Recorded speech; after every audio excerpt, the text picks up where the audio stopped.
আসসালামু আলাইকুম রহমতুল্লাহ বরকাতু। ওয়ালাইকুম আসসালাম রহমতুল্লাহ বরকাতু। আমার প্রশ্ন, জুমার সময় প্রথম আজান দেওয়ার পর টুপি, আতর বিক্রি এবং সুরমা লাগানো জায়েজ হবে কিনা? তবে দ্বিতীয় আজানের সময় ব্যবসায় কার্যক্রম বা সুরমা লাগানো থেকে বিরত থাকি।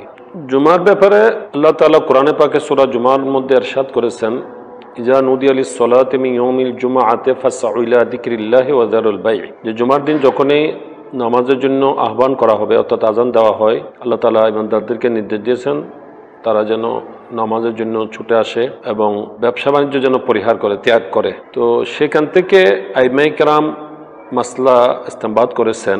এই ব্যাপারে আমি এখানে ফতোয়া শামী রদ্দুল মুখতার তৃতীয়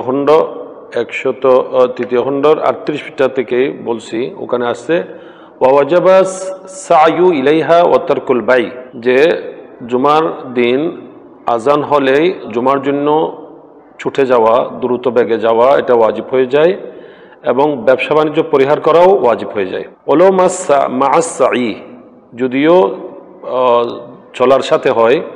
অফিল মসজিদে আজম বিজরা বিল আজানিল আউ্বালে ফিল আসাহ, এবং উনি এখানে বলছেন যে বিশেষ করে যদি এটা মসজিদে হয়, মসজিদ বা মসজিদের এরিয়াতে, তাহলে এটা গুনার দিক থেকে আরও মারাত্মক, বড়, মহান। এবং এটা বিল আজানিল আউ্বাল, প্রথম আজান থেকেই, ফিল আসাহ সহি কল মতে, বিশুদ্ধ মতে প্রথম আজান থেকেই এটা শুরু হবে এবং এই জন্য ওই সময় থেকেই ব্যবসা হারাম হয়ে যায় এবং ব্যবসা করাটা বৈধ নয়। তাই এই ধরনের কাজ থেকে বিরত থাকবেন।